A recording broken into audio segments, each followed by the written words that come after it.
기도하겠습니다. 참 좋으신 하나님 감사합니다. 오늘도 저희들에게 주신 귀한 날, 복된 날, 이 날을 우리 주의 말씀을 가지고 살아갈 수 있는 하나님의 백성들로 삼아주시니 감사합니다. 우리는 육으로 지어져 육으로 끝나는 자들이 아니요 육으로 지어놓으신 하나님의 뜻인 영으로 완성됨으로 나아가게 하시기 위한 놀라운 은혜의 백성으로 지어오시기 위해서 오늘도 저희들에게 찾아오시는 하나님의 말씀을 통하여 우리들이 모두 하나님의 생명을 갖는 종들로 일으켜 세워주시기를 원합니다. 주시는 말씀에 감사하며 예수님의 이름으로 기도드립니다. 아멘. 자, 오늘 요한계시록 13장 4절 이하 10절까지의 말씀을 가지고요. 요한계시록 강의 75번째 시간을 같이 나누도록 하겠습니다. 먼저 요한계시록 본문 13장 4절부터 10절까지 제가 쭉 읽겠습니다. 여러분 성경을 펴시고 같이 좀 따라와 주시길 바랍니다. 용이 짐승에게 권세를 주므로 용에게 경배하며 짐승에게 경배하여 이르되 누가 이 짐승과 같으냐 누가 능히 이와 더불어 싸우리요 하더라. 또 짐승이 과장되고 신성모독을 말하는 입을 받고 또 42달 동안 일할 권세를 받으니라. 짐승이 입을 벌려 하나님을 향하여 비방하되 그의 이름과 그의 장막 곧 하늘에 사는 자들을 비방하더라. 또 권세를 받아 성도들과 싸워 이기게 되고 각 족속과 백성과 방언과 나라를 다스리는 권세를 받으니 죽임을 당한 어린 양의 생명책에 창세 이후로 이름이 기록되지 못하고 이 땅에 사는 자들은 다 그 짐승에게 경배하리라. 누구든지 귀가 있거든 들을지어다.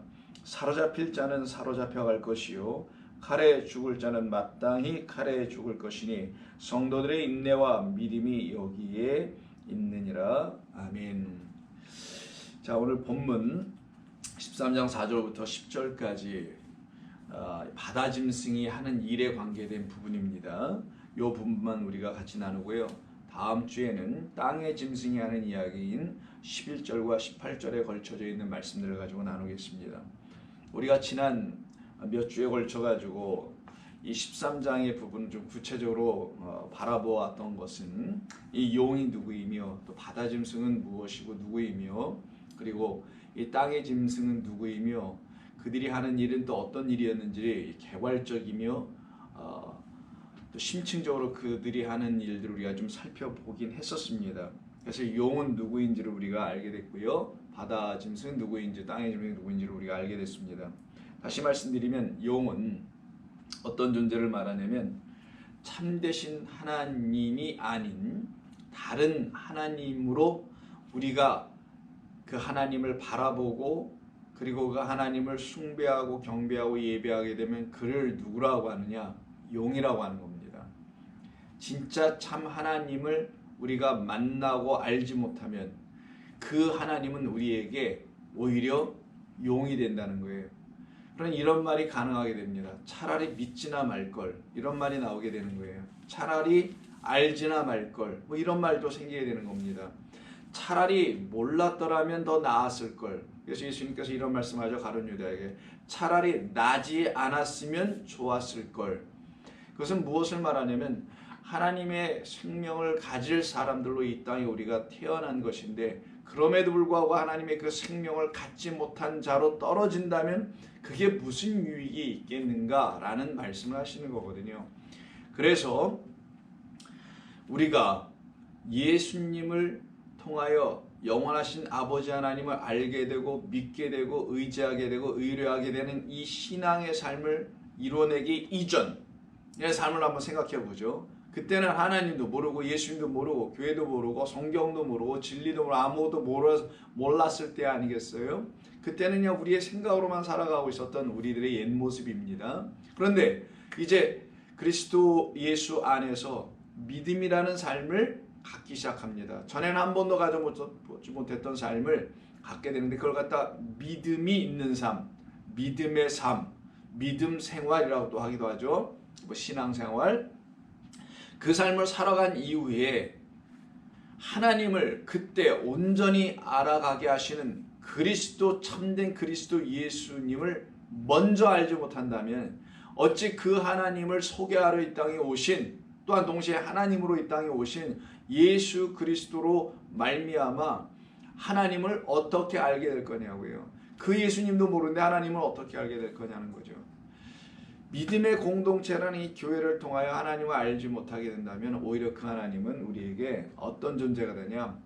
유사 하나님, 다른 말로 하면 다른 하나님, 좀 더 안 좋은 말로 하면 거짓된 하나님. 성경은 우리 주 예수님께서 그 거짓된 하나님을 마귀라고 한 것입니다.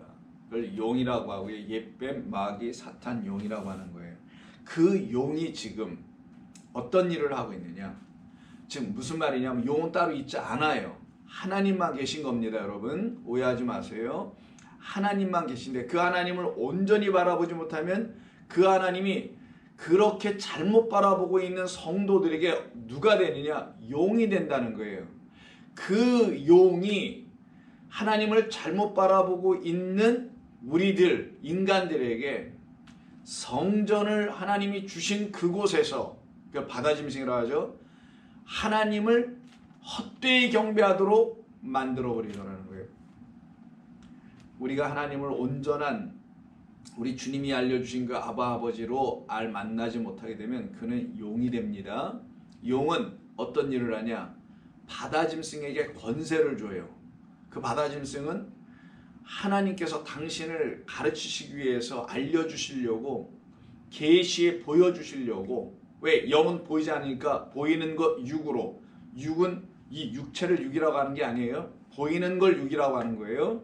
만져줄 수 있는 모든 것을 육이라고 하는 겁니다.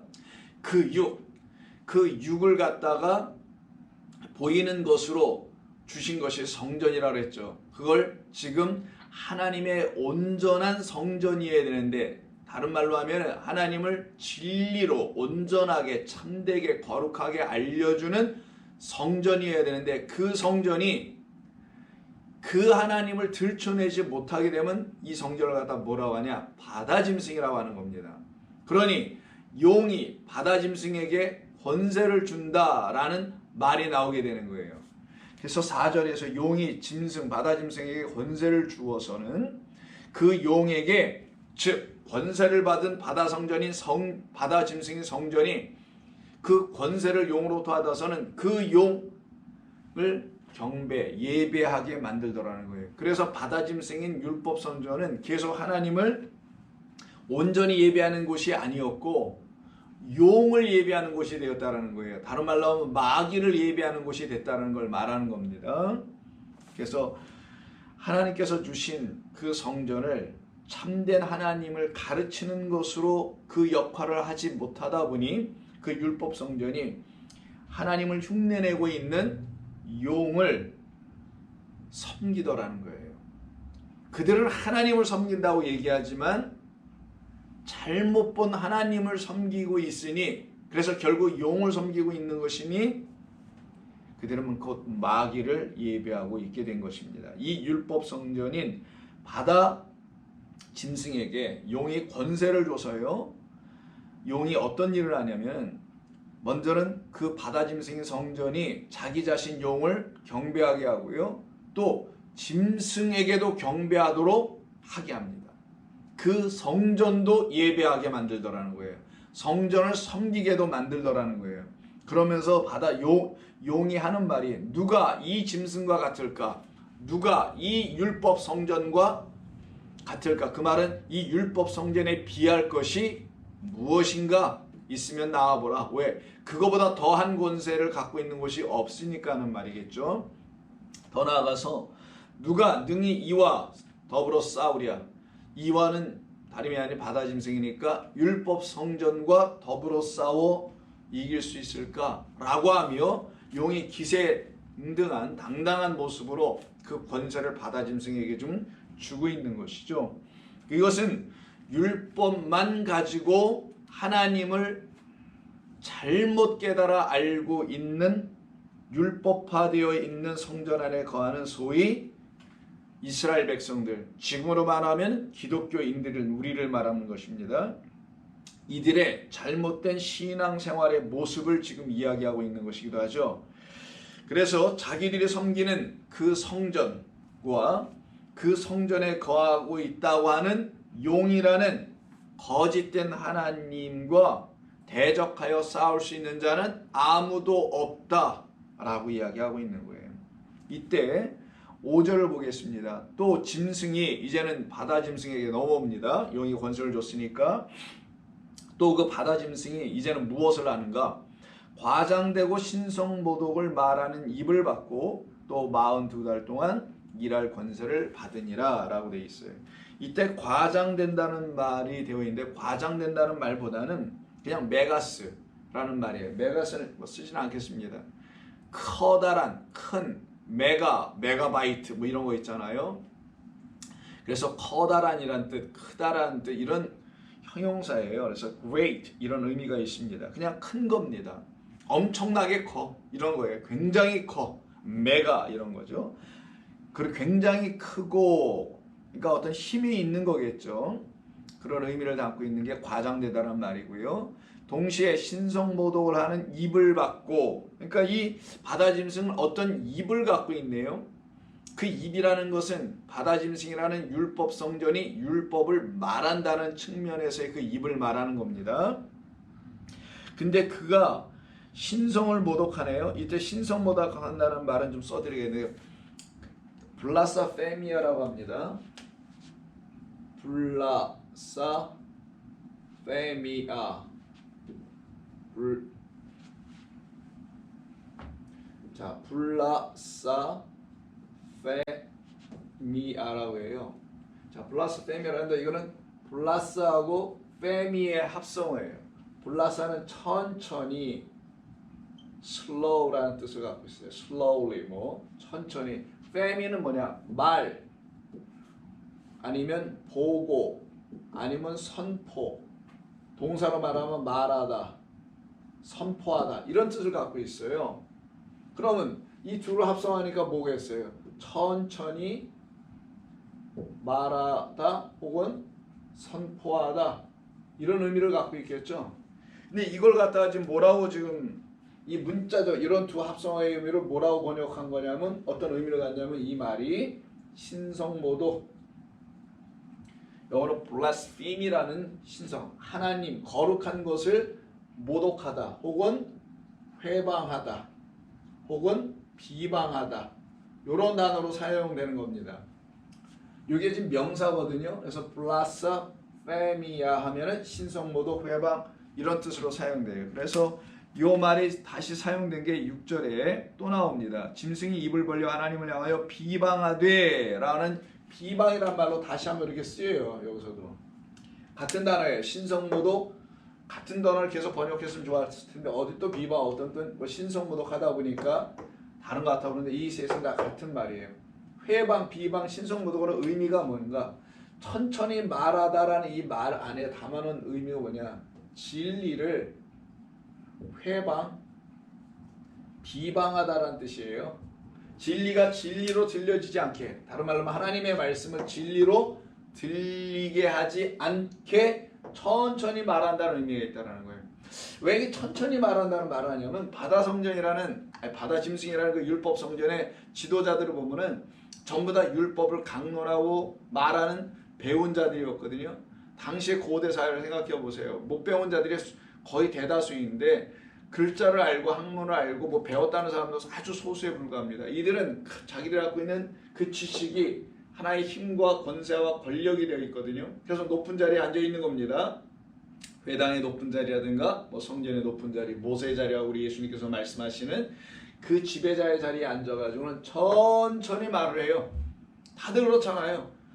뭘 가르칠 때 공자, 왈, 맹자 하면서 천천히 말하지 않습니까? 교회도 보면 목사님들 천천히 말하죠. 뭐 그 천천히 말하냐 빨리 말하냐 이런 의미가 아닌 거 여러분 다 아실 겁니다. 무엇을 뜻하냐? 자기들의 말에 권위가 있음을 표현하는 게 이 천천히라는 말에 담겨 있는 거예요. 여러분 아시다시피 저는 굉장히 빨리 말합니다. 물론 권위가 없어서 그러는 거겠죠. 굉장히 빨리 말하는데 그건 제가 뭐 저의 습성이기도 하겠지만, 많은 양을 제한된 시간, 뭐 시간이 제한된 건 아니지만 너무 길게 할 수가 없다 보니까 빨리 말하는 습성이 좀 생기게 된 것 같아요. 자, 이런 문자적 의미가 좀 있어요. 빨리 말하나 천천히 말하나 중요한 거는 하나님의 말씀을 진리로 전하느냐 못 전하느냐가 문제겠죠. 근데 이런 문자적인 뜻을 갖고 있다라는 거예요.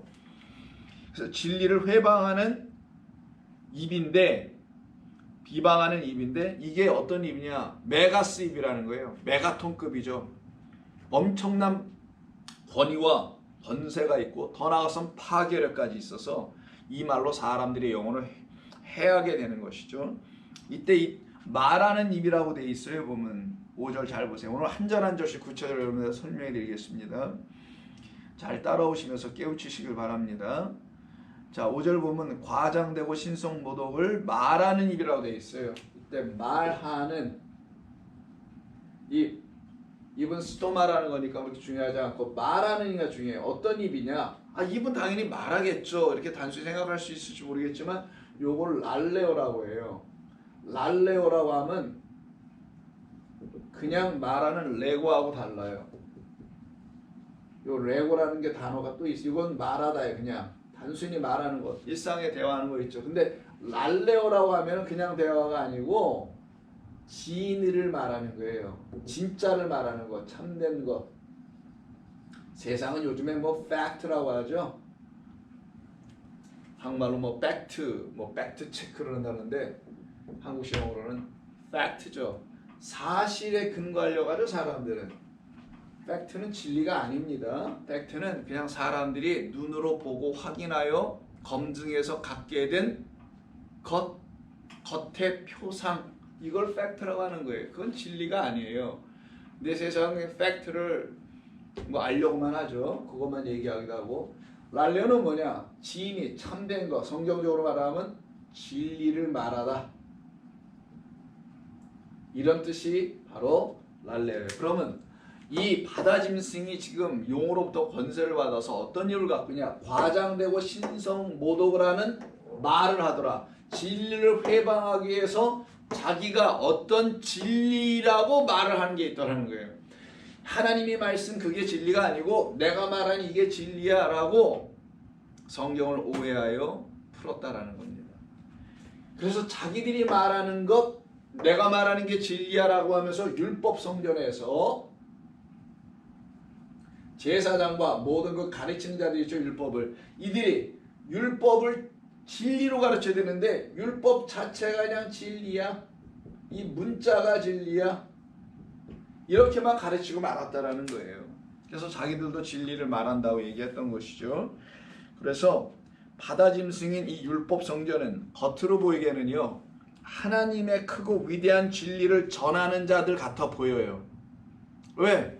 예수님 말하죠. 구원 말하죠. 뭐 성경에 있는 모든 얘기를 다 하니까 일단 똑같이 진리를 말하는 자나 진리를 말하지 못하는 자나 성경 갖고 이야기를 다 같이 하니까.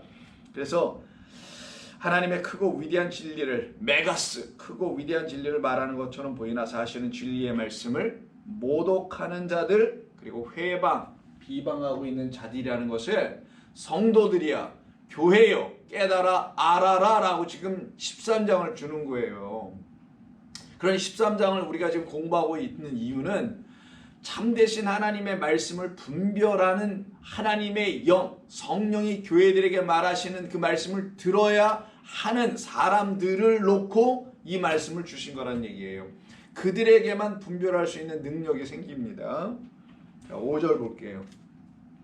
이 짐승이 과장되고 신성모독을 말하는 입을 받고, 자, 42달 동안 일할 권세를 받더라. 또 42달 또 나왔죠. 여기다 쓸까요? 자, 42달 42개월이라고도 합니다. 자, 이 42달 동안 일할 권세를 받더라 돼 있어요. 무슨 일을 하는 건가 이들이? 또 42달 동안 이들이 도대체 뭘 하기에 여기서 또 42달이 나오는 건가? 자, 우리 기억나십니까? 42달과 1220일. 자, 42달과 1220은 똑같이 한때, 두때, 반때에 대한 이야기죠. 그냥 쉽게 말하면 그걸 지금 우리가 살고 있는 이 시간으로 환산해 보면 그냥 3년 반이라고 하는 겁니다. 그러나 성경의 시간으로 봐야 되는 거죠. 한때, 두때, 반때, 두때, 반때. 이때 때가 뭐라 그랬어요? 기억나시나요? 크로노스가 아니라 카이로스라 했죠. 카이로스니까 우리의 시간, 이 지금 여기서 살고 있는 이런 시간이 아니란 말이에요. 이 시간은 카이로스니까 하나님과 관계된 성경이 말하는 시간이에요. 성경의 때, 성경이 정해놓은 하나님의 뜻을 들춰내는 어떤 때, 방식, 이런 것을 얘기하는 겁니다. 그래서 한때도 때 반때를 갖다 1, 2, 1.5, 0.5니까 이걸 세 개를 합치면은 여러분 아시나? 3.5, 3년 반이다 라고 사람들이 이해해요. 좋아요. 그렇게 하자고요. 그냥 저는 연자는 빼고 3때 반이다 이렇게 생각하는 게 좋을 것 같아 보여요.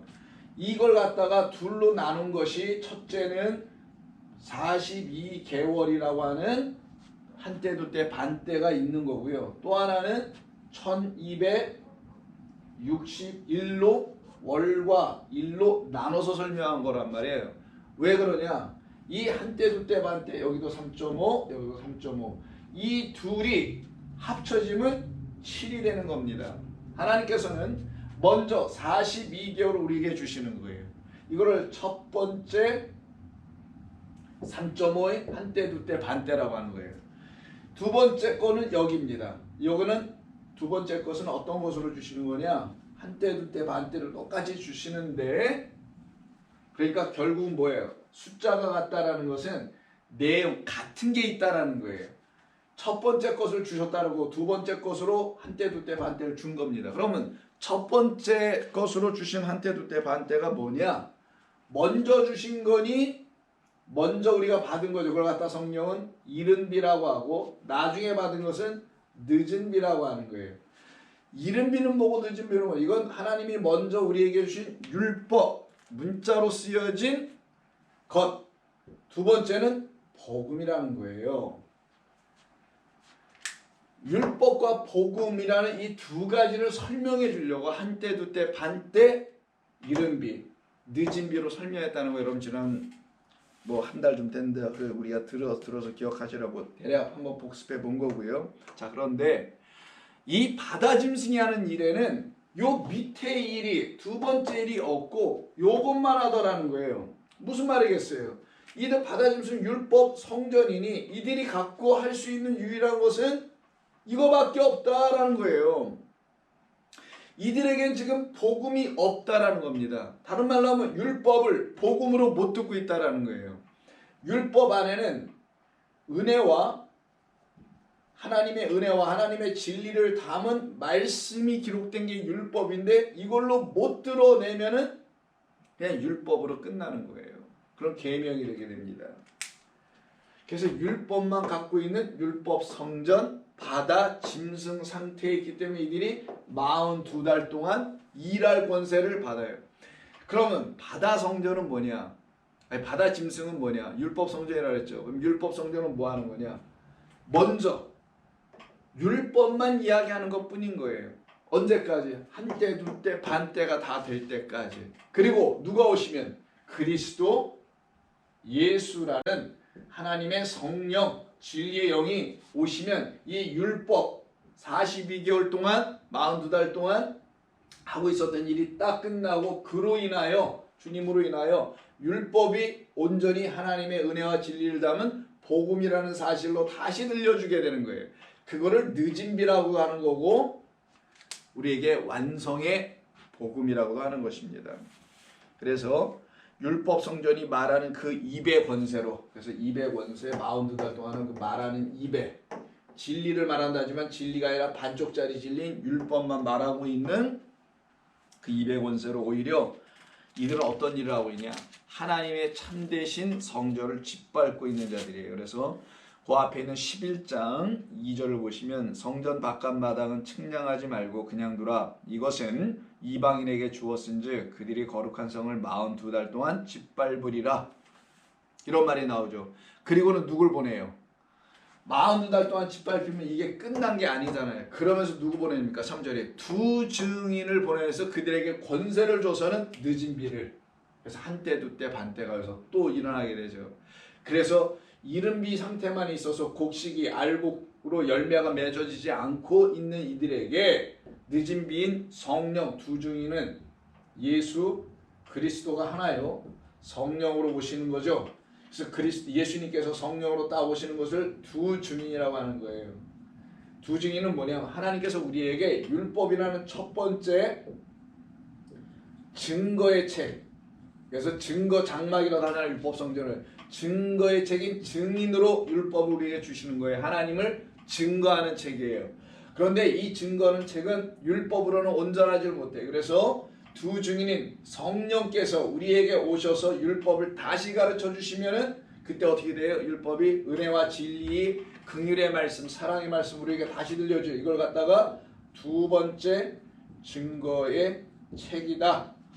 요걸로 다 들어야지 이게 생명의 책이 되는 거예요. 오늘 생명의 책 나옵니다. 뒤에 가서 그때 비로소 성경이 하나님의 말씀이 율법이 생명의 책으로 완성되는 거예요. 이걸 갖다가 두 증인이라고 하는 겁니다.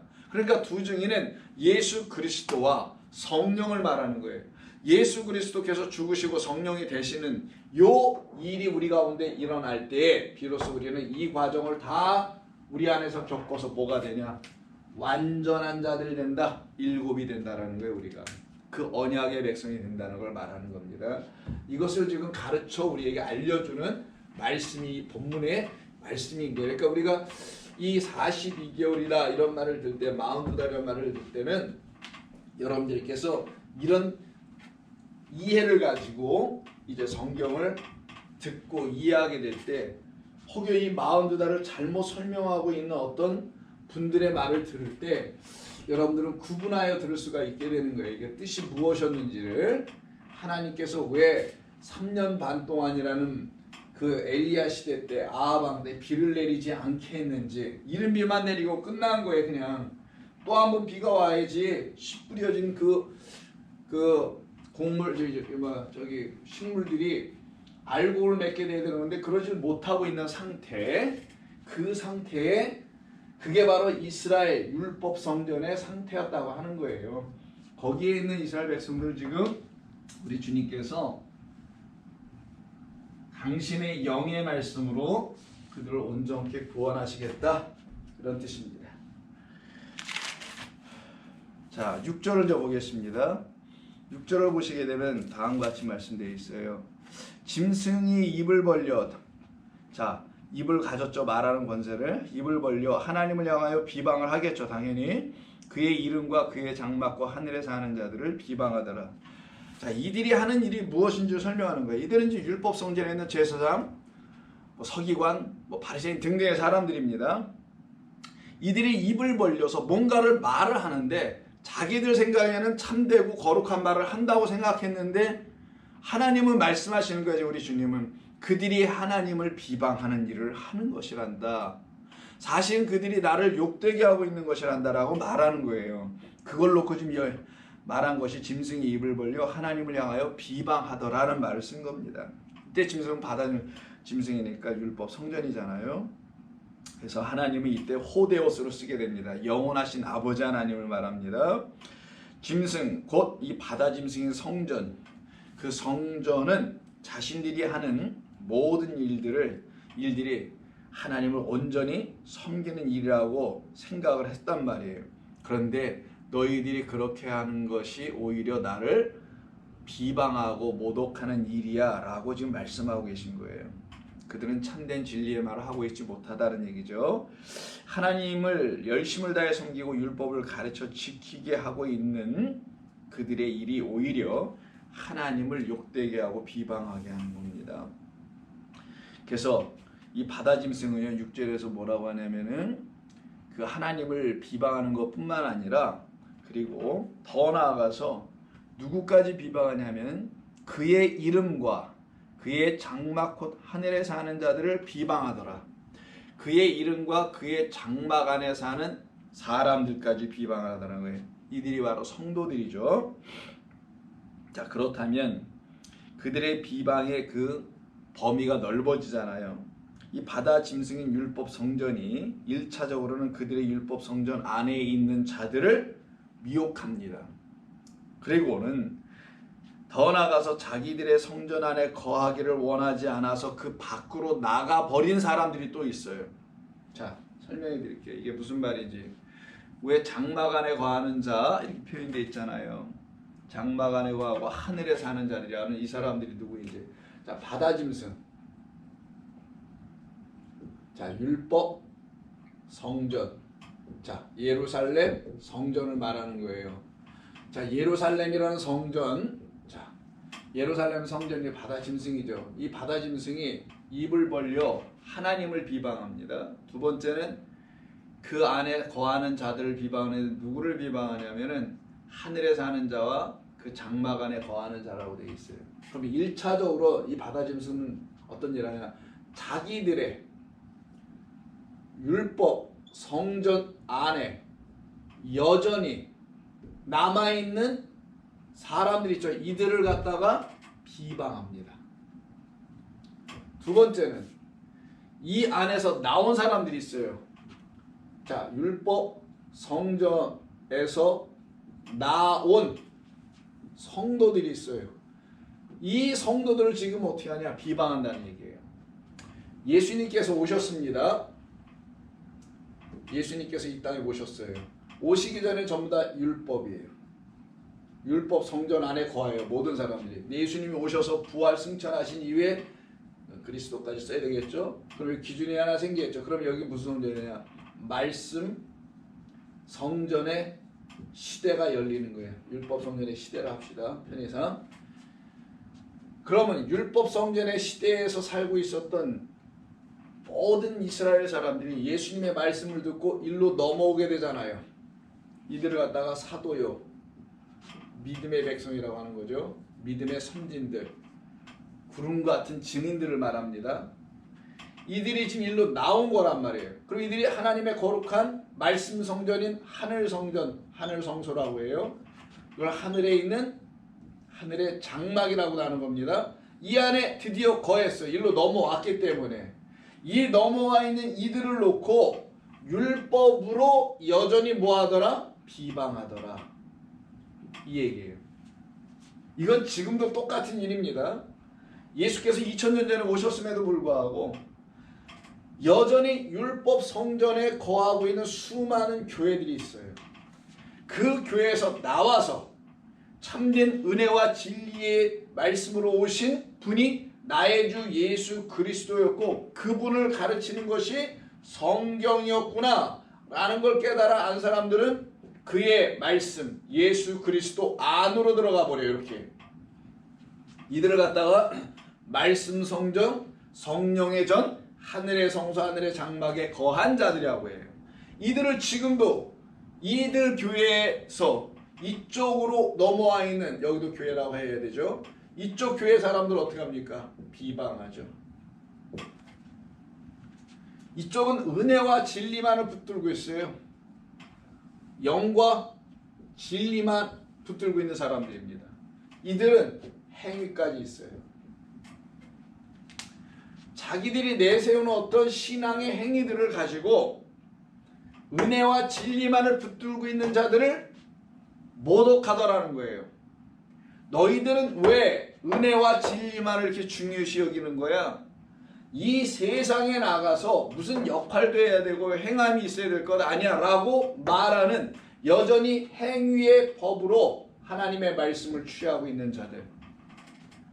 이쪽에 있는 사람들은 누구냐? 말씀 원전에 있는 사람들, 하늘장만에 있는 사람들은 그 모든 율법은 우리의 행위를 요구하는 것이 아니라 하나님의 일하심을 증거하기 위함이었지 우리 인간의 이 행위를 말하려니 아니었다라고 깨달아 알게 된 사람들에게만 하나님의 일하심이 나타나게 될 거 아니겠어요? 그 일하심의 나타남을 은혜와 진리를 부어주신다는 거예요. 그래서 성도 여러분들에게 은혜와 진리가 부어져 있더라면 여러분들은 더 이상 이런 말을 할 수가 없어요. 나의 행위, 이런 말이 나올 수가 없어요. 오직 누구로? 그리스도 예수의, 이런 말 쓰고 싶지 않지만 많이 쓰는 말, 공로로 그가 나를 위해서 일하심이죠. 하나님의 얘기예요. 그 일하심으로 말미암아 내가 이제 살아났으니 나의 나 된 것은 하나도 없고 오직 나로 말미암은 것이 아니라 오직 그리스도 예수로 말미암음이라 하나님의 은혜로만이라 이런 말을 할 수밖에 없게 되는 자들이에요. 그들을 갖다가 하늘 장막 안에 거한 사람들이라고 하는 겁니다. 자, 이건 좀 이해하셨겠죠? 그럼요. 이때 하늘에 거하는 자들이라고 되어 있는데 13장 6절을 좀 보시면은요. 하늘에 거하는 하늘에 사는 자들 그리고 그 앞에 그의 장막 그의 이름과 그의 장막 하늘에 사는 자들 이렇게 되어 있어요. 그러면 하늘이라는 말이 도대체 무엇인지 좀 더 생각을 해볼게요. 하늘 여기서 단수로 쓰여 있습니다. 단수 복수 의미가 있다 그랬죠. 단수로 쓰여 있으면 그것은 성전을 말하거나 하나님을 말하는 거예요. 그러면 이 하늘은 단순히 하늘이 아니죠. 이미 성전, 어떤 성전? 말씀이 된 성전. 율법이 된 성전이 아니라 말씀이 된 성전. 말씀으로 지어진 성전. 법으로 지어진 성전이 아니라 말씀으로 지어진 성전. 이걸 말하는 거예요. 그들을 갖다가 하늘, 성전, 하나님, 백성. 그래서 그런 것을 의미하는 것이며 성전을 하늘로 인식하였던 이스라엘 백성들은 이 말이 무슨 말인지 곧바로 잘 이해할 수 있었던 거예요. 근데 우리는 그런 문화나 그런 게 배경이 없다 보니까 제가 여러분들에게 설명해 드리는 것 뿐입니다. 이해하셨으리라 보고요. 그리고 장막이 있어요. 이때 장막을 스케네라고 합니다. 이 스케네라는 걸 장막이라고 하는데 회막에도 쓰이고요. 그냥 텐트, 처소가 되죠. 사람들이 사는 곳. 이런 걸로 쓰이는 거예요. 이게 성전에서는 장막과 회막, 모세에게 주셨던 그 장막과 회막으로도 쓰이는 단어이기도 하고요. 그 타버네클이라는 말, 그걸로 쓰기도 하고, 일반적으로 삶에서는 그냥 텐트 치는 거, 야영할 때, 혹은 그때 당시 유목민들은 그냥 그게 처소죠. 삶의 자리죠. 요거예요. 근데 이들의 장막이 이 땅에 있는 텐트가 아니라 뭐라고 다음에 말로 써요? 하늘이다. 호브라누스라는 하늘이다.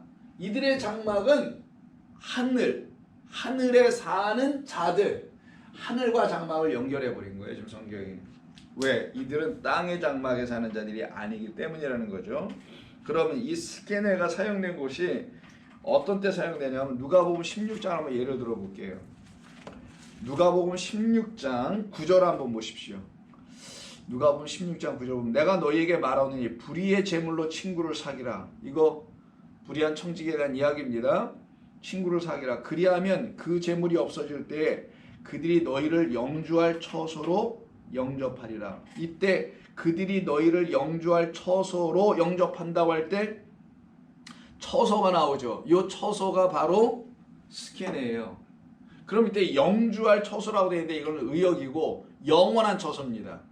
아이오니어를 써서 영생할 때 있죠. 영원한 생명. 영생할 때 쓰는 단어는 아이오니어를 써가지고 영원한 처소로 영접하리라. 이게 지금 불의한 청지기가 빛을 지고 살아가고 있는 우리라는 존재들에게 그 불의한 청지기는 누구? 예수 그리스도. 그가 오셔서 그 율법을 우리에게 다 팔아 없애버리게 하고 탕감시켜주고 빛을 갚아주게 해서 즉 율법이 우리에게 복음으로 풀려지게 하는 걸 갚는다고 하는 거예요. 그 일을 하게 하는 거죠. 그래서 너희들이 해야 될 것은 이것이다라고 진리를 가르치는 거예요. 내가 너희에게 말하노니 불의의 제물로, 불의의 제물이 율법이에요. 율법으로 친구를 사귀라. 율법을 가까이 하라. 그가 너희에게 친구가 되게 하라. 율법으로 친구가 되게 하라. 불의한 청지기, 그 청지기가 막 나눠주고 있는 그 재물은 율법이었단 말이에요. 그 재물을 어떻게 해요? 그들에게 다 주어서 없애버리죠.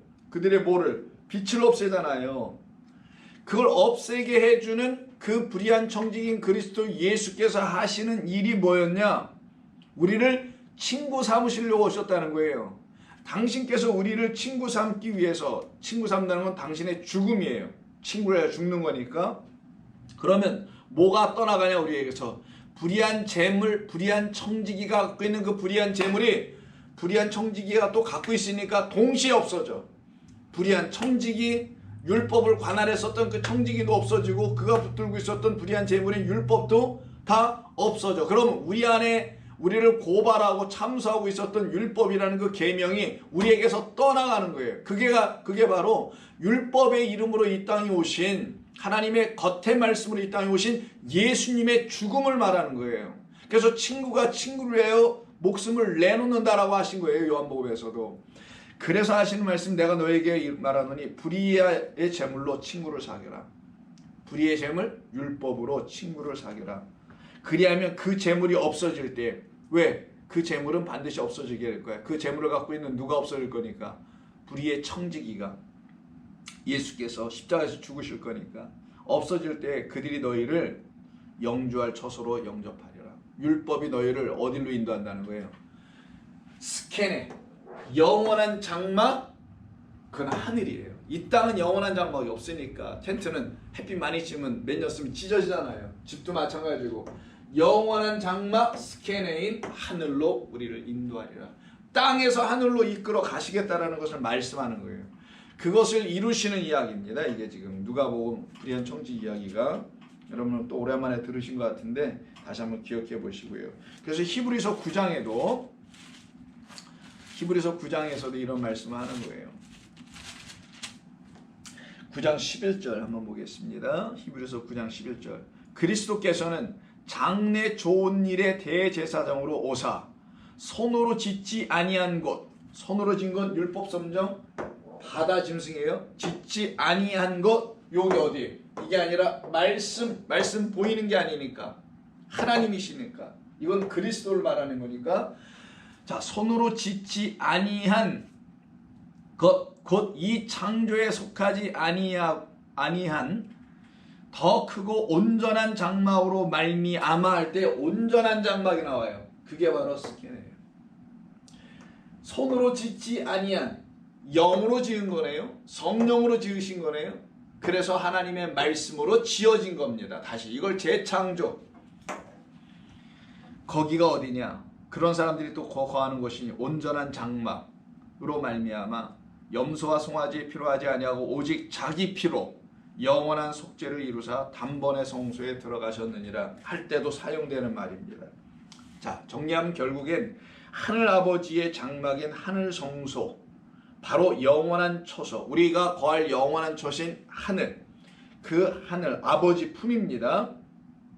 그 처소에 이미 하나님의 말씀이 되어 살아가고 있는 자들, 어디에서? 지금 이 땅에서, 지금 우리가 살고 있잖아요. 그러나 이미 말씀이 우리 안에 들어와 있기 때문에 하늘이 되어 그 장막에 거하고 있는 자들이 갖고 있는 평강을 이쪽 율법 성전에 있는 자들이 탐하며 그거를 시기 질투하는 모습으로 빼앗으려고 하는 거예요. 이게 지금 이걸 갖다가 그 짐승이 입을 벌려 비방하고 있는 모습으로 말하고 있는 것입니다. 그 영원한 곳에 성도인 그리스도인들은 이미 거하 있는 것이에요. 이 땅에서 이미 그것을 맛보고, 완전한 건 아니더라도 맛보고 있는 겁니다. 그래서 여기 13장 6절에 중요한 말이 있어요. 하늘에 사는, 여기에 사는이란 말이 나오죠. 하늘에 사는, 살다 할 때 그냥 사는 게 아니라 단순히 사는 게 아니라 이 스케노와 관계가 있어요. 이때 산다고 할 때는 스케노우라는, 스케네에 대한 동사를 써서 스케노우라는 단어를 씁니다. 이거 기억해 두세요. 왜냐면 나중에 땅에 거하는 자들이 나오는데 그때는 이 단어 안 씁니다. 구분하기 위해서. 이 율법 성전이란 땅에 거하는 자들과 말씀 성전에 있는 저들과 달리 있습니다. 이 말씀 성전에 있는 사람들 갖다가 이 스케노라는 단어 쓰는 거예요. 여기는. 근데 여긴 다른 것입니다. 그래서 이 하늘의 장막에 거하는 자들이라는 말을 쓰는 거예요. 그래서 이 스케네라는 말은, 하늘의 장막에 거한다는 말은 요한복음 1장서부터 나옵니다. 몇 군데 좀 찾아오면서 여러분 마음에 이걸 좀 담길 바랍니다. 1장 14절. 말씀이 육신이 되어, 자, 이 말씀으로 오신 그리스도 예수께서 육신이 되어, 그 말은 그가 말씀이 육신으로 보이는 존재로 오셨다는 말뿐만 아니라 그 말씀이 나라는 육신 안으로 들어오는 걸 말하는 거예요. 이게 지금 우리 가운데 거하심에, 이때 우리 가운데 거하시다라는 게 스케노예요. 그러면 하나님의 진리의 말씀으로 이 땅에 오신 그분은 하늘에서 오신 우리들의 장막이라는 거예요. 우리들이 영원히 거할 곳은 그리스도 예수 안. 이분이 또한 동시에 장막이에요. 어디 장막? 땅의 장막이 아니라 하늘 장막. 우리 주님 예수님이 하늘의 장막으로 우리에게 오셔서 우리를 이분 안에 거하게 만드신다. 이게 요한복음 1장 14절 말씀이 육신되어 우리 가운데 장막으로 오셔서 우리가 그 안에 거하게 하시는 거예요. 우리가 그때 그의 영광을 보니 아버지의 독생자의 영광이요. 그의 안에 들어가 보니 은혜와 진리가 충만하더라. 그래서 이들은 은혜와 진리를 추구하는 자. 계시록 7장을 봅니다. 계시록 7장 15절. 지파마다 12,000씩 14만 4천에 대한 이야기가 나오는 것이죠. 그러므로 그들이, 여기서 그들은 흰 옷 입고 나오는 사람들이에요. 하나님의 보좌 앞에 있고 또 그의 성전에서 밤낮 하나님을 섬김에 보좌에 앉으신 이가 그들 위에 장막을 치신다. 하늘 성전에 거하고 있는 자들이고 그들이 하늘 성전에 거하고 있다는 걸 증거, 알려주려고, 확인시켜주려고 그들 위에 스캐네를 쳤다. 장막을 쳤다. 그리스도 예수를 덮었다. 그리스도 예수를 덮었다. 말씀으로 덮었다. 아니면 말씀 안에 들어온 자들이다. 라는 말이에요. 12장도 보겠습니다. 12장 2절 보시면은 그 여자가 아이를 갖는 이야기잖아요. 이 여자가 아이를 베어 해산하게 되면 아파서 애를 쓰며 부르짖더라. 여기 아닌데 12장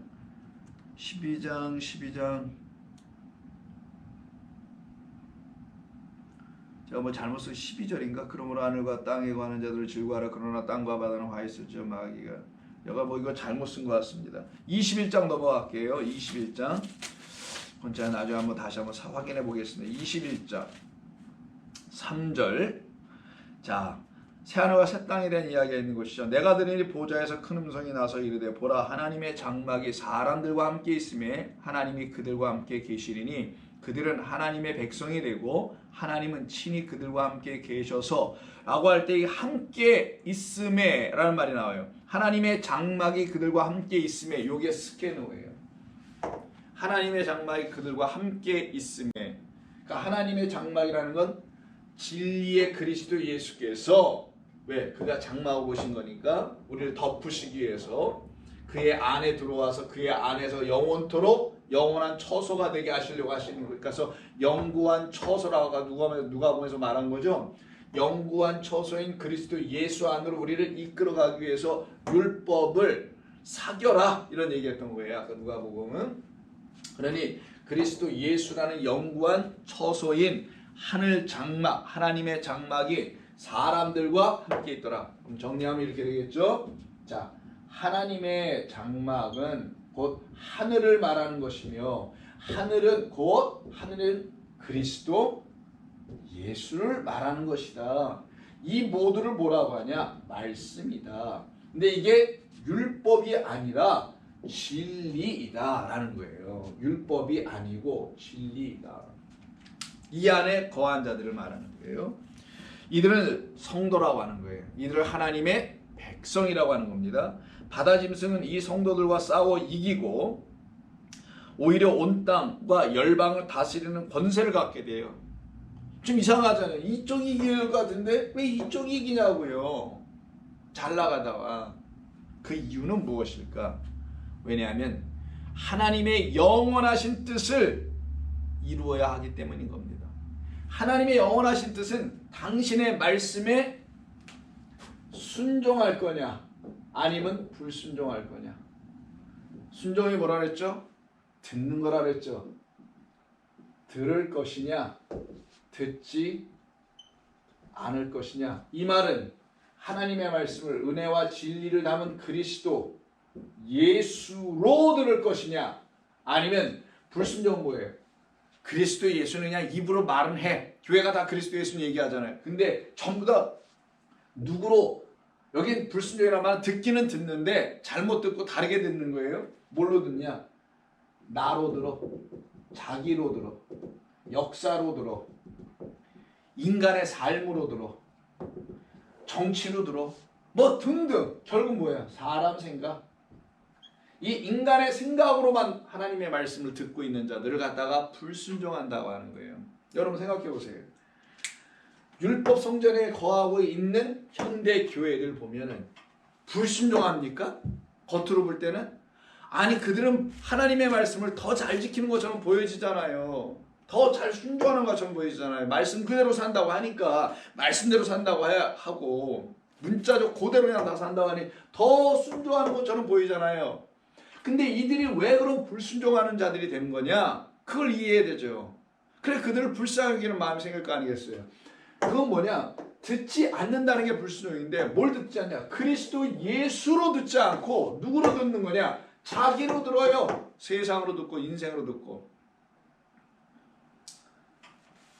과학으로 듣고 뭐 이런 등등 사람의 마음과 생각으로 하나님의 말씀을 들으려고 하는 자들을 갖다가 불순종하는 거라고 하는 거예요. 성경은 뭘 정말 순종하냐, 지키냐 안 지키냐, 말씀대로 사냐 이런 게 아니라 여러분 이걸 이해하셨으리라 보고요. 그래서 그 7절에 보시면은 13장 7절에 보시면은 또 권세를 받아 성도들과 싸워 이기게 되고 각 족속과 백성과 방어와 나라를 다스리는 권세를 받아서 오히려 이쪽 있는 성도들이 약해요. 부딪히면 맨날 깨갱 여기 수도 많아. 그래서 오히려 지고 있고 패하는 모습으로 보여지더라는 거예요. 그렇게 되는 이유는 무엇이냐? 왜 그런 거냐? 하나님의 그 영원하신 뜻인 누가 순종할 것이냐, 누가 나의 뜻대로 이렇게 이거예요. 그리스도 예수로 누가 다 들을 것이며 그렇지 않은 자들은 누구이냐를 구분해 놓고 하나님의 뜻대로 따라가는 자들과 그렇지 않은 자들을 구분하시려고 하는 겁니다. 그래서 8절에 죽임을 당한 어린 양의 생명책의 창세 이후로 이름이 기록되지 못하고 이 땅에 사는 자들은 다 그 짐승에게 경배하리라 라는 말이 붙게 되는 겁니다. 이때 여기서 둘로 나눠지는 거예요. 죽임을 당한 어린 양의 생명책에 들어가는 자와 그렇지 않은 자. 생명책에 들어가는 자는 짐승을 경배하게 되지 않고요. 생명책에 들어가지 못하는 자들은 짐승을 경배하게 되는 거예요. 시간이 벌써 50분이 지났는데 여기 다 끝내려면 좀 많이 남았거든요. 제가 그래서 여기서 일단 오늘 일단락 치고요. 이 정도만 하겠습니다. 자, 오늘 말씀을 좀 한번 정리해 볼게요. 이 바다 짐승이 하는 일이 뭐냐? 바다 짐승은 용으로부터 받습니다. 용으로부터 권세를 받아요. 근데 용은 누구냐를부터 이해해야 되겠죠. 용은 그냥 단순히 용이 아니라 우리 인간이 하나님을 오해, 왜곡 한 상태에서 바라본 거예요. 다른 말로 하면 뭐냐? 그리스도 예수로 하나님을 보지 못하면 그 하나님은 용이 된다라는 거예요. 그리스도 예수는 진리, 참입니다. 그 참되신 말씀으로 하나님을 보지 못하면 하나님은 용이 되는 거예요. 다른 말로 하면 그리스도 예수는 진리로 참으로 오신 분입니다. 왜 그러냐면 율법을 당신 그리스도 예수로 온전케 하여 그 율법, 성경이 말하고 있는 하나님을 율법 차원에서만 알고 있는 자들에게 여전히 용, 거짓된 말로만 취하고 있게 하는 그들이 섬기는 용의 차원이 될 수밖에 없는 우리에게 오셔서 그게 아니다라고 가르치시고 오신 그렇게 오신 예수 그리스도로 말미암아 성경을 다시 보니 하나님이 다시 보이더라. 그 하나님을 다시 보게 되면 그때 그 하나님은 아바 아버지가 되고 그 하나님을 여전히 못 보면 그는 용, 마귀, 거짓말쟁이라고 하죠. 살인하는 자, 이 존재가 되는 거예요. 거기로부터 우리를 구원해내시는 걸 율법 성전에서 말씀 성전으로 옮기는 거. 그래서 지난주에 우리가 나눴던 것처럼 율법 성전을 없애버리는 거. 돌 위에 돌 하나도 남김없이. 역사 속에서도 없애버리셨고 우리 안에서도 율법이 떠나가고 율법이 뭘로 바뀌오냐? 은혜와 진리인 복음으로 다시 바뀌어 들려지게 되는 겁니다. 이와 같은 일을 이루시는 것이 하나님이셨고 이 일을 여전히 행하지 못하고 있는 자들이 바로 용, 바다 짐승, 땅의 짐승이라는 존재들이 하고 있는 일이라는 거예요.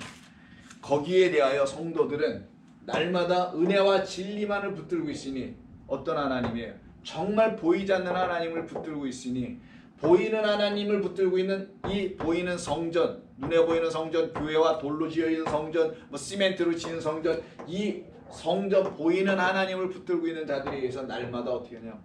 증거 좀 내놔봐. 너희 안에 하나님이 계신지 이러더라는 거예요. 우리는 내세울 증거가 없어요. 뭐밖에 없냐? 우리 안에 있는 기쁨, 평안, 뭐라고 할까? 소망, 믿음 이런 거밖에 없거든요. 이걸 뭐 어떻게 보여줄 수 있는 게 아니거든요. 그래서 내놓을 증거가 없네. 내가 예수 믿고 있다는 걸 보여줄 외적 증거가 없어. 근데 이들은 뭐하냐? 전부 다 인간의 이 행위로 율법을 취하고 있기 때문에 보여줄 게 너무 많은 거예요. 이들은 여러 가지 교회 행사를 통해서든 어떤 것을 통해서든 자기들의 삶의 변화든 이런 걸 통해서 막 보여줄 게 많은데 이쪽에 있는 사람들은 그런 게 다 헛된 것이다. 하나님의 일하심이 있는 것 외에는 내게 구할 것, 찾을 것, 붙을 게 아무것도 없다는 걸 알기 때문에 자기의 행위도 없어요. 내세울 게. 뭘 내가 그리스도라고 증명해 줄 게 아무것도 없어. 요 상태에 있는 사람들이에요. 근데 이들은 오히려 생명책에 그들의 이름이 농명, 기록이 되고 이쪽에 있는 자들은 기록이 안 된다고 하네. 그 생명책에 이름이 기록되는 것으로 참된 성도와 성도가 아닌 자들을, 유사 성도들을, 흉내내고 있는 그 성도들을 구분해 놓으시겠다. 그건 우리가 다음 주에. 이들이 정말 어떤 증거를 갖게 되냐? 안으로부터 듣게 되는 성령의 증거를 얻게 됩니다. 그래서 우리는 그리스도인들로 이 땅에서 복음을 가지고 생명의 그리스도 안에 하늘 장막 안에 하늘에 거하는 자들로 사는 거예요. 그래서 우리 땅에 속한 자가 아님을 다음 7절부터 8절부터네요. 하나하나씩 우리가 살펴보며 10절까지 다음 주에 나누도록 하겠습니다. 기도합니다. 하나님 고맙습니다. 오늘도 주신 이 요한계시록 말씀을 통해서 우리가 어디에 거하고 어디에 사는지, 누구 안에 거하며 어떤 말을 가지고 있는 자들인지 알게 하여 주셨사오니 감사합니다. 우리는 큰 말을 하는 자, 과장된 말을 하는 자들이 아니요 오직 우리 안에 넣어주신 그리스도 예수의 영으로 말미암아 참되신 하나님의 말씀을 말하는 자들이오니 주께서 그 뜻을 오늘도 성도들 안에서 당신이 증인되어 깨우쳐 주시고 확증케 하여 주시옵소서. 더 이상 우리가 율법으로 들어가 버리는 자들이 아니라 은혜와 진리인 그리스도 예수 안에 거하는 자들이 되게 하시기를 소원하오며 예수님의 이름으로 기도하옵나이다. 아멘.